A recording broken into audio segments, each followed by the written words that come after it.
Get well, Curious George.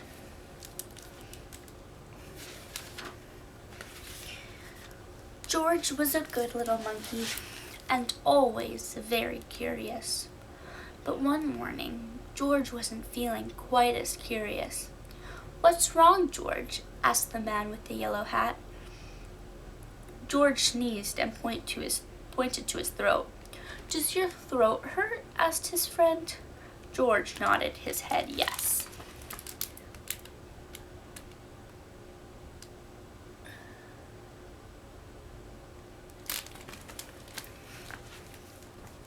The man put his hand on George's forehead. "You do feel a little warm.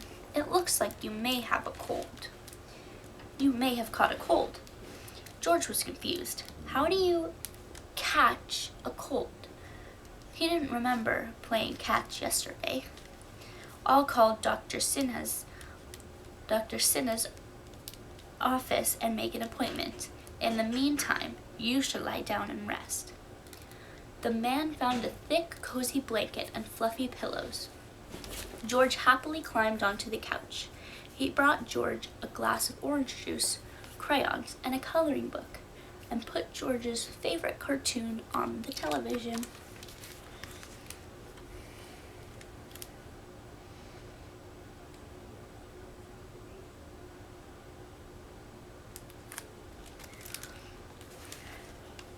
George sipped his juice.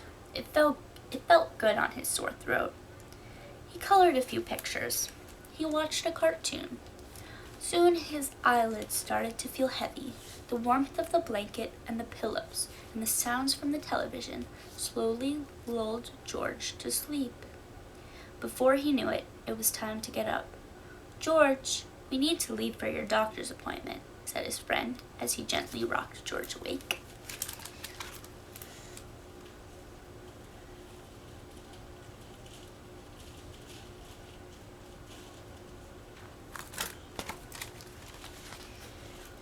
George and his friend arrived at Dr. Sinha's office. "Be a good little monkey and don't wander off," said the man, letting George down onto a waiting room chair. "I'll check you in at the front desk." George was too tired to wander off. He waited for the man to come back. He was nervous to go see the doctor. "Don't worry, George. Everything will be okay," said the man as he sat down. A nurse opened a nearby door and peered down at his clipboard. "George," he called. The man with the yellow hat took George's hand and they walked together to the exam room.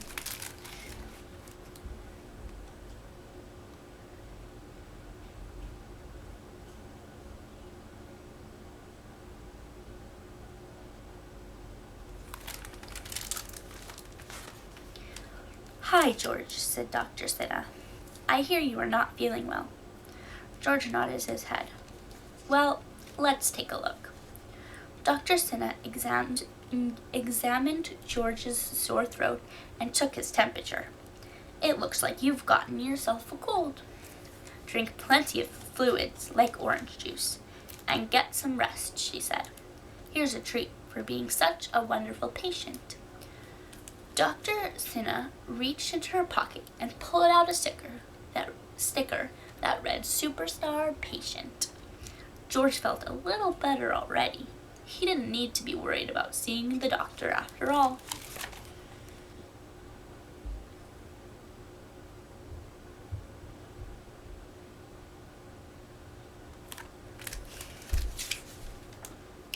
As soon as they got home, George climbed back under the blanket and the man tucked him in. He gave George a big bowl of chicken soup and they watched a movie until George fell asleep. The next day, George was still a little sniffly, but he was feeling better. It was a good thing because today George was having a play date with his friend Sam.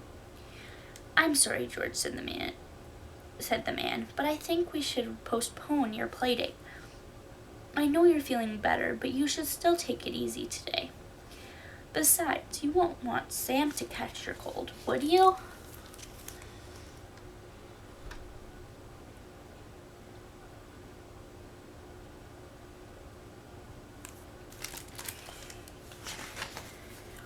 George was disappointed.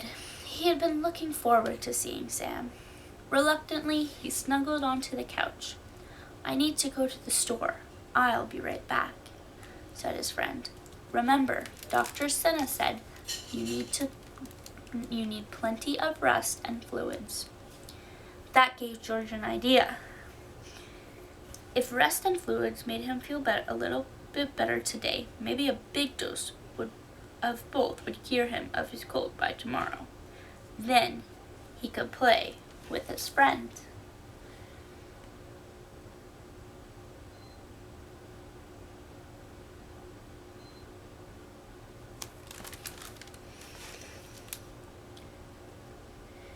George grabbed every blanket and pillow he could find and added them to the couch. The pile grew higher and higher. Soon he had a mountain of blankets and pillows. He climbed to the top for a rest, but oh no, the pile came tumbling down. Maybe it was time for some orange juice. George went to the kitchen and found the carton of juice in the refrigerator. He got a glass from the cupboard, but there wasn't enough orange juice to fill it. He wondered, where could he get more orange juice? He looked in the refrigerator again and saw a big bag of oranges.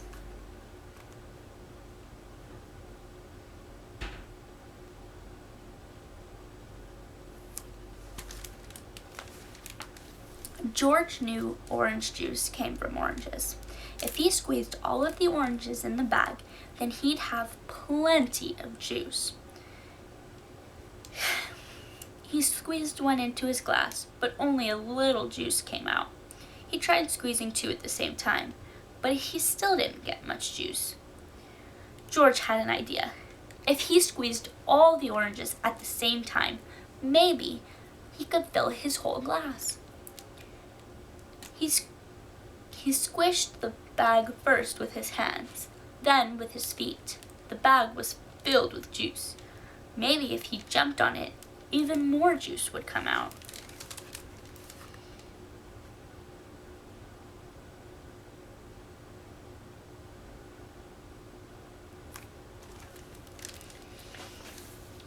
George jumped up and down on the bag. He was having so much fun that he didn't notice that the man with the yellow hat was standing in the doorway. "George, what's going on here? Look at this mess," said the man. The kitchen had puddles of juice everywhere, and there were blankets and pillows all over the living room floor.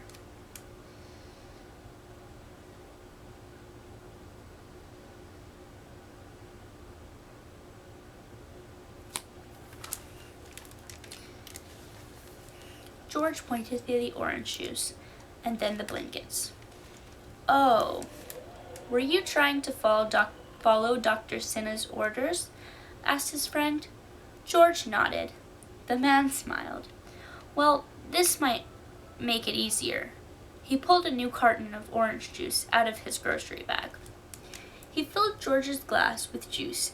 Then they cleaned up the kitchen and put away the blankets and pillows. George settled down on the couch and the man read him a story while he drank his juice.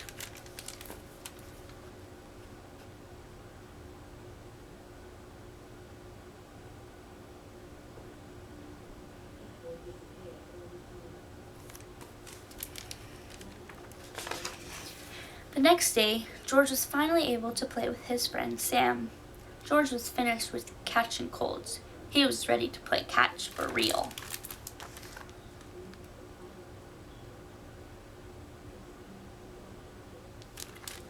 The end.